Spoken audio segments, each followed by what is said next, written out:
Olá, meu nome é Lucas Ribeiro, eu sou advogado aqui no escritório Ribeiro Cavalcante Advocacia e hoje nós vamos falar sobre um benefício previdenciário que surgem muitas dúvidas sobre ele. É o benefício de auxílio-doença, certo?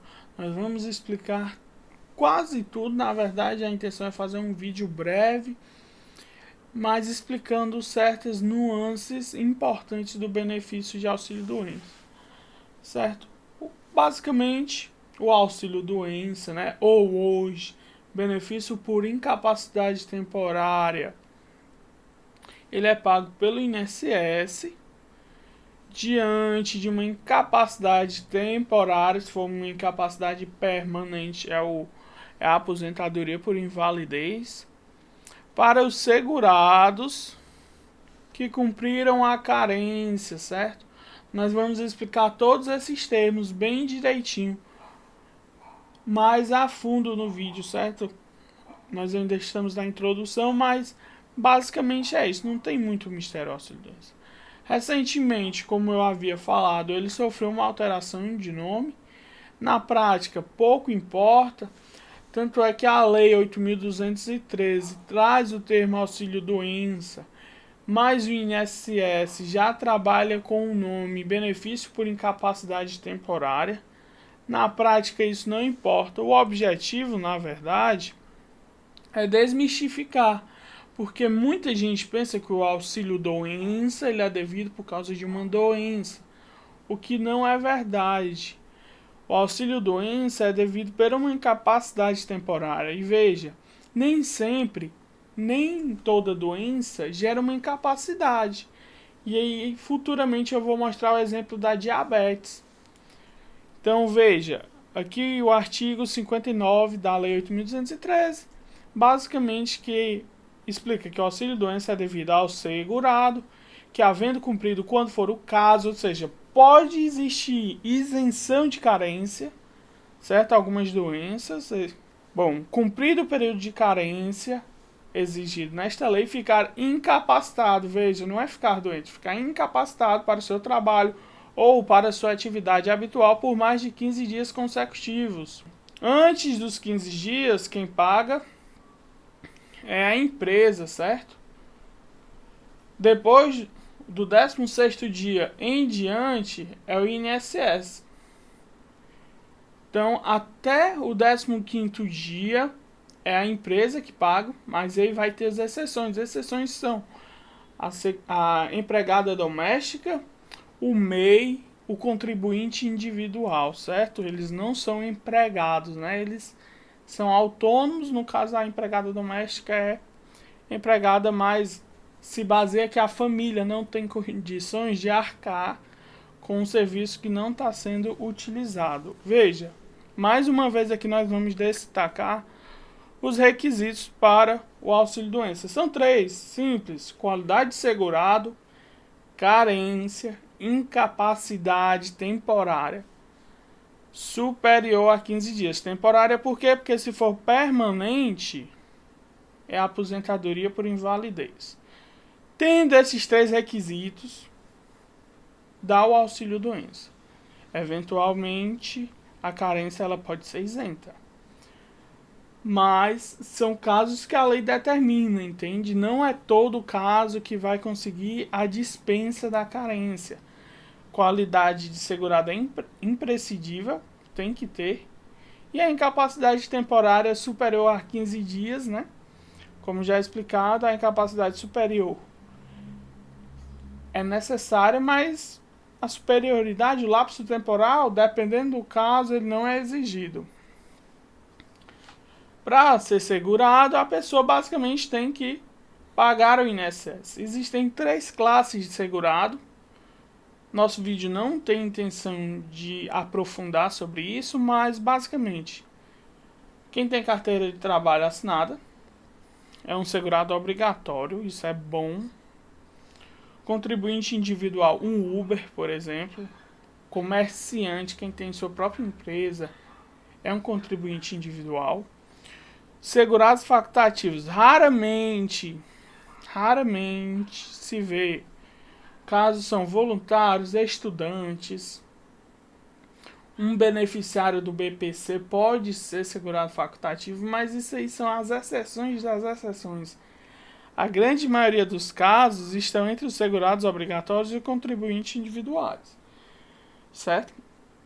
Um exemplo aqui, ó, que eu venho falar, é um empregado que não tem carteira assinada, um informal, mas ele é empregado, ele tem patrão, ele tem direito ao auxílio-doença. Veja, como o nome aqui, ó, obrigatório, segurado obrigatório, ele é o patrão que paga o INSS do funcionário. Não é uma responsabilidade do funcionário pagar o INSS, diferentemente do contribuinte individual. Nesse caso, o funcionário não pode ser prejudicado pelo não pagamento das contribuições ao INSS. Dessa forma, o informal tem sim direito, certo? O que é que pode ocorrer? Pode ocorrer de ser necessária uma reclamação trabalhista, um processo trabalhista. Eventualmente não se torna necessário, tem que se ver as provas que a pessoa tem. Mas é o melhor caminho. E eventualmente o INSS nem aceita a prova trabalhista porque ele alega duas coisas. Primeiro, que ele não fez parte da lide, que ele não estava no processo. Segundo, que muitas reclamações trabalhistas acabam em acordo. Mas, judicialmente falando, essas provas, a reclamação trabalhista em si, o processo, é uma prova que tem um ótimo peso probatório. Certo? Eu já havia falado aqui, né? Mas lembrando, o empregado ele não é responsável por realizar suas contribuições. Quem é que faz é a empresa. Se a empresa não paga, há direito? Uma vez que ela é segurado, obrigatório e não é de sua responsabilidade realizar os pagamentos das contribuições, certo? O segundo ponto, né, o segundo requisito é a carência. Regra geral, o auxílio-doença exige 12 contribuições. 12 contribuições são iguais, né? Não exatamente, mas 12 meses de pagamento do carnê do INSS ou de trabalho, né, com carteira assinada. Porém, em alguns casos, há uma dispensa. E a verdade é que existem outras regras para a carência, mas como não é o objetivo do vídeo, nós vamos falar de um modo geral, certo? Existem 3 casos onde há dispensa da carência. Primeiro, acidente de qualquer espécie. Então, a pessoa está trabalhando faz um mês com carteira assinada, está trabalhando há 48 horas com carteira assinada. Foi pro forró, no caminho de forró para casa, ela se acidentou, quebrou uma perna. Ela vai ter direito ao auxílio-doença, porque é um acidente, certo? Uma doença decorrente de trabalho também isenta a carência. Vou te dar um exemplo aqui. Um radiologista que trabalha tirando raio-x, certo? Ele vai ter contato, a máquina de raio-x quebra, ele vai ter contato com um césio, eu acredito que seja. Aquele produto é radioativo e gera doenças. Ele tendo contato com isso, ele pode estar trabalhando há 30 minutos no primeiro dia de emprego dele. Ele vai ser coberto pelo INSS, ele é segurado. E é uma hipótese de isenção de carência, certo? Outra hipótese de isenção de carência é quando a doença em si, ela está no rol das doenças com isenção de carência, feita pelo hoje Ministério da Economia, porque o Ministério da Previdência Social ainda existe, né? Então vou te dar um exemplo. A AIDS ou HIV são doenças, geralmente são doenças tristes, certo? Neoplasia maligna Neoplasia maligna, também conhecido como câncer ou CA, né? São doenças geralmente perversas. Então, hanseníase é uma doença que também antigamente chamada de lepra, né? Hoje existe lei federal impedindo o uso desse nome. São doenças geralmente que trazem um sofrimento maior à família, maior ao segurado. Então, o INSS meio que protege. Veja, que eu te dei um exemplo, que um acidente no primeiro dia de trabalho dá direito ao auxílio-doença. Eu tive um caso, quando eu era estagiário do INSS, na verdade, da PFE-INSS, que um rapaz morreu no primeiro dia de trabalho e haveria sim direito à pensão por morte, mas aqui é o caso, vamos supor que ele ficou vivo, quebrou o pé, quebrou a perna, haveria sim direito à percepção do auxílio-doença. E se ele viesse a permanecer inválido, incapaz daquele infortúnio, ele teria direito à aposentadoria por invalidez. E futuramente, se ele morresse, a família teria direito à pensão por morte. Tá certo? O outro ponto aqui, e é o que mais gera discussão e é o que eu mais vou focar rapidamente nesse vídeo, é a incapacidade temporária. Veja, o auxílio-doença ele não é devido por causa de uma doença, ele é devido por causa de uma incapacidade temporária. A diabetes é uma doença, a hipertensão é uma doença, mas por regra eles não geram incapacidade. As exceções existem. Nós sabemos que uma pessoa que tem diabetes que não se trata, ela pode ter que vir a amputar um membro inferior por causa das feridas e que não cicatrizam, né? Não sofrem um processo de cura de uma forma que deveria ocorrer. A hipertensão tem 3 níveis. Pode ocorrer um AVC, um infarto do coração, né? Mas, regra geral, você consegue ser hipertenso e permanecer vivendo. Então, não é porque existe uma doença que há incapacidade. Quase sempre a incapacidade é decorrente de uma doença. Mas nem sempre a doença gera incapacidade. Mais um exemplo aqui, certo? Veja. HIV/AIDS, certo? HIV, a pessoa com a doença, ela toma um coquetel e ela consegue viver tranquilamente. Porém, AIDS, e aqui eu falo em níveis mais avançados, ela gera muitos problemas. Geralmente quem tem AIDS acaba tendo meningite. Meningite é complicado. Primeiro porque é uma neuropatia. Então o que ocorre? Ela vai perder alguma sensibilidade, seja nas pernas, seja firmeza. Eu peguei um caso de uma cliente que ela deambula. É como se ela tivesse labirintite.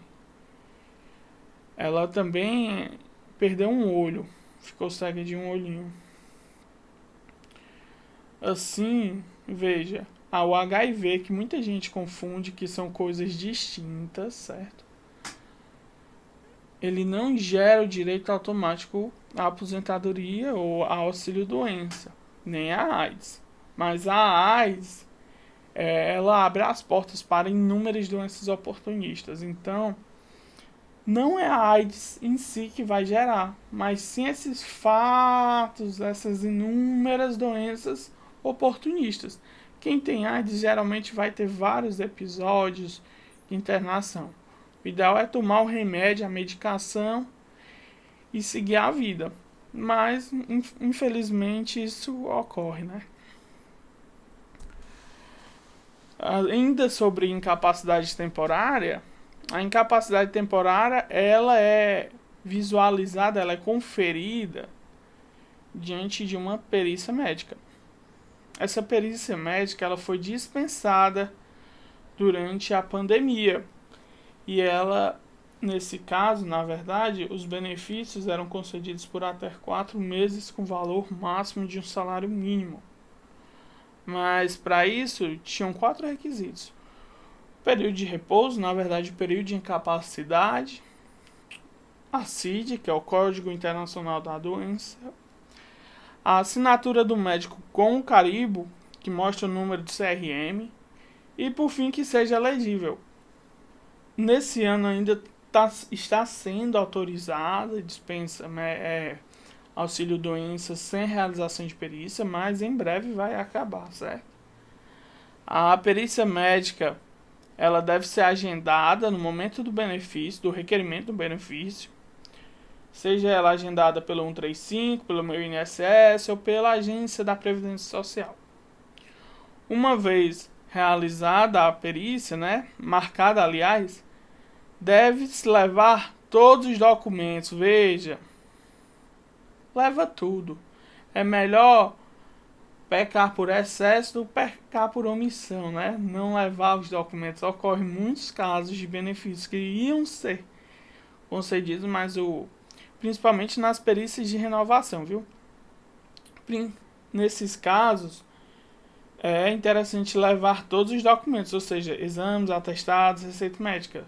O que ocorre, que eu vejo ocorrendo, meus clientes vão para perícias de renovação já certo que vai ser renovado e que vai ser muito óbvio para o médico, perito, que ele está incapaz, mas não é assim. O INSS não mantém os exames, o médico perito tem um dia corrido, então eventualmente ele nem olha muito bem para a pessoa. Por isso que tem que ser levados todos esses exames. Se ele quiser olhar, ele vai ter. No caso de você não levar, se ele quiser olhar, ele não tem como, então leve. Na perícia é marcada a DI, que é a data inicial da incapacidade, e a DCB. A DCB é a data final, a suposta data da recuperação. Existe a DCB é a data final da alta da pessoa. Ela é chamada de alta programada, na verdade. Mas essa DCB ela pode ser alterada com pedido de renovação. O INSS ele tem que firmar uma data de cessação. Ele não pode chegar, olha, quebrou a perna, mas a pessoa tem diabetes. Então aqui o médico vai colocar lá uns 8 meses, mas pode chegar no final dos 8 meses a pessoa ainda não está com alta, Aí é necessária a renovação. Uma dúvida que me trazem com bastante frequência é se existe uma lista de doenças que ensejam um auxílio doença. A única lista que existe é a lista que dispensa carência de determinadas doenças. AIDS, HIV, câncer, neoplasia, neoplasia maligna. E Hanseníase, se não me engano, são 12 doenças. Mas não existe uma lista de doenças que ensejam auxílio doença. E isso é bom. Veja, a pandemia surgiu do nada, o governo é ineficaz, é lento. Se existisse uma lista para incluir a doença da pandemia, demoraria, o governo ia ter que fazer uma instrução normativa, algo ainda bem que não tem. Como o auxílio doença é devido para quem ficar incapacitado, e isso aqui é um termo genérico, ele serve para qualquer doença. Então, ter uma lista, ao meu ponto de vista, seria prejudicial. Uma dúvida que se tem é qual é o termo inicial do auxílio doença. Bom, como dito lá no comecinho do vídeo, os 15 primeiros dias são pagos pela empresa, o 16º dia em diante é pago pelo INSS até a DCB.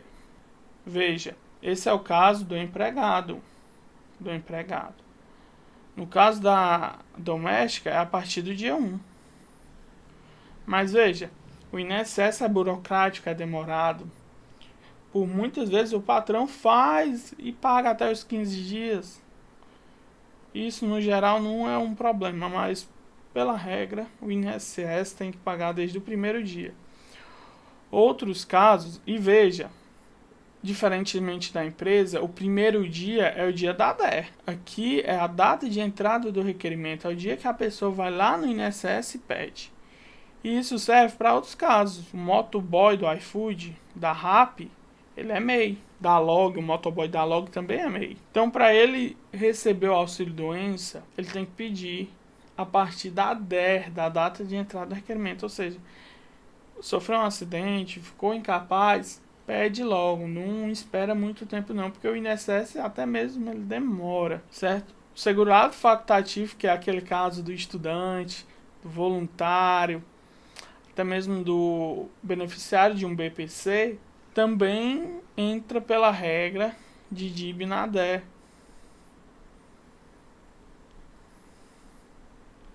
Data inicial do benefício ocorre na data de entrada do requerimento.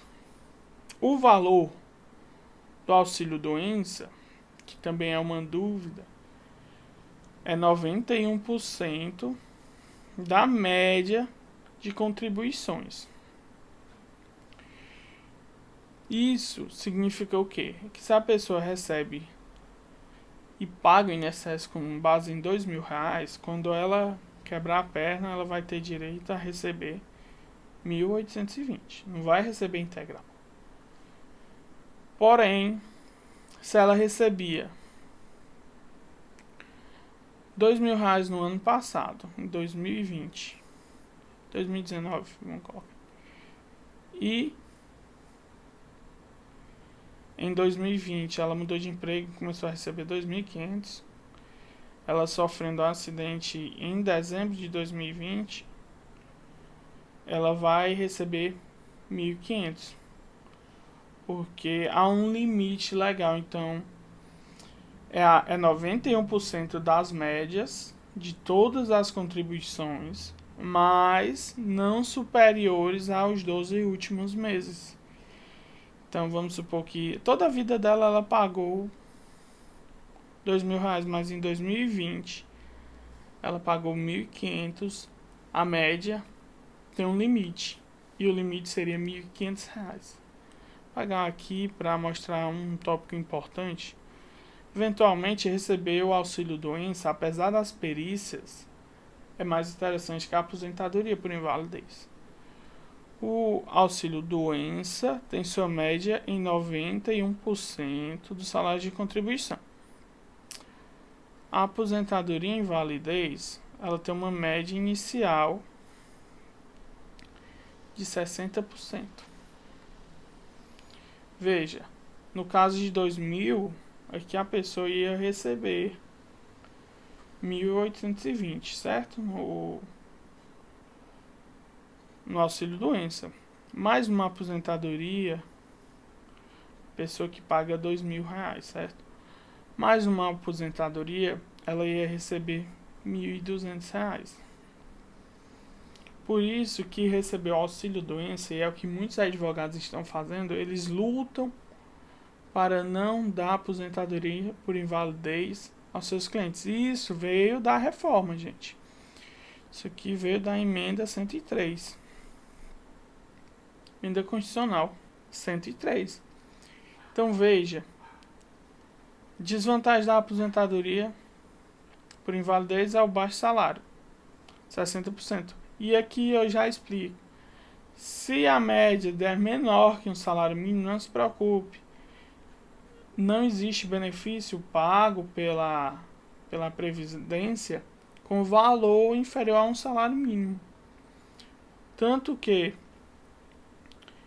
se a pessoa, e eu acredito que vai explicar, se a pessoa contribuía com valor inferior ao salário mínimo, que é possível, no caso do trabalho intermitente, ele não tem direito ao auxílio-doença, ele vai ter que complementar essa renda. Então veja, o auxílio-doença exige perícias rotineiras. Geralmente o auxílio-doença ele vai ser concedido pelo período máximo de 2 anos. A aposentadoria e invalidez pode ser revista, pode ser, mas o tempo mínimo é 2 anos, entende?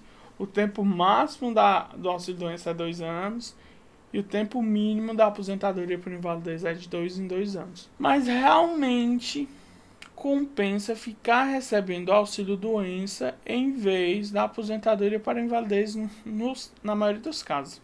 Essa média aqui de 60%, ela pode ser alterada, certo? Mas ela vai ser alterada quando? Quando o homem tiver mais de 20 anos de contribuição e a mulher tiver mais de 15.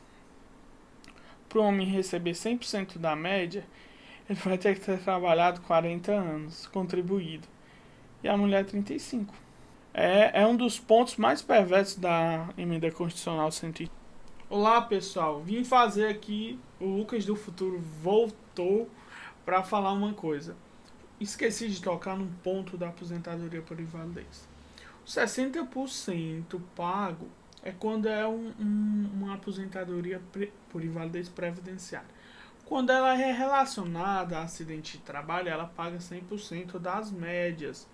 Isso aqui era um ponto importante que não foi falado no primeiro momento. 3. Mas e aí? Infelizmente, no momento, na verdade, há discussões sobre a inconstitucionalidade desses valores. Mas ainda é uma discussão bastante nova. Ok? Na hipótese do INSS indeferir o benefício, certo? Existem vários motivos. Veja que se lembre, existem 3 requisitos para o auxílio-doença. Esses aqui são os mais comuns, certo? A inexistência por incapacidade de trabalho é quando o médico do INSS diz, olha, ele pode trabalhar. Isso é facilmente revisto na justiça. Mas, como é feito ali na correria, ele não vai ter o mesmo tempo que um médico perito judicial tem para analisar a pessoa, até mesmo pelas condições que o INSS imputa ao médico. Não é culpa do médico, é porque é muito corrido o trabalho. Ele tem um objetivo, uma meta diária para cumprir. Entende? Se ele for analisar todo mundo meia hora, 20 minutos, quando o INSS dá 10, não vai funcionar as coisas. Falta do período de carência. Regra geral, são 12 meses. Existem exceções, por exemplo, a gente pode diminuir esses 12 meses para 6 meses. E existem as outras situações, acidente de trabalho, doença relativa ao trabalho ou doença que consta, né, na lista de isenções. A ausência da qualidade segurada é uma pessoa que nunca contribuiu ao INSS ou que contribuiu, parou de contribuir, aí quando ela para, imediatamente ela entra no período de graça. Tem esse período de graça que, em regra geral, é 12 meses, mas existem casos menores. São 12 meses, eu acredito que para o militar são 6 meses ou 3 meses, eu não me lembro. A ausência da qualidade segurada, então a pessoa está no período de graça, ela tem garantia do INSS sem pagar. Porém, quando acaba o período de graça, ela perde essa qualidade de segurado. E aqui tem que ver, porque veja, em alguns casos, a pessoa consegue manter a qualidade de segurado por 3 anos, 1 mês e 15 dias. O INSS não vai fazer esse cálculo aqui. E isso aqui é a exceção da exceção. Mas existem casos. Pode ser um caso de um cliente seu, o seu caso, se você for um beneficiário do INSS, pode ser esse. Mas o INSS não vai analisar com tanta perfeição, né? O pagamento, né, ele fica limitado ao salário mínimo hora. Se uma pessoa trabalha 1 hora por mês, né, ela vai receber, sei lá, uns R$20, mas não vai receber um salário mínimo. O salário mínimo hora foi respeitado, mas o valor não, e isso é legal. Reforma trabalhista permitiu. A doença pré-existente, a filiação, que eu vou dar uma apagadinha. Doença pré-existente, vamos dar o exemplo de diabetes. A pessoa já tinha diabetes, nasceu com diabetes, né? Uma pessoa adquiriu diabetes com 18 anos E quando ela fez 19 anos, em 2019, ela começou a trabalhar. Em 2021, ela teve um problema e teve que amputar uma perna. O INSS pode dizer, olha, ela já tinha diabetes antes dela entrar. O problema é o seguinte, que a diabetes não é uma doença incapacitante. Não é. Ela se tornou incapacitante em 2021, então tem por onde discutir isso aqui. Porém, cada caso é um caso e tem que ser analisado com cuidado, tá certo? Uma vez que foi indeferido o benefício, existem 3 meios para conceder esse benefício. Primeiro é um recurso, decisão de indeferimento, não precisa de advogado, veja só. Porém, é pouco ineficaz. Qual é a probabilidade do INSS? Opa, errei aqui. É muito pequena. Existem sim casos que o INSS reconhece, geralmente de benefícios programados, ou seja, aposentadorias. A outra opção é requerer um novo auxílio-doença e existe um limitezinho. Você não pode pedir vários auxílio-doença imediatamente um atrás do outro. Tem que esperar 30 dias.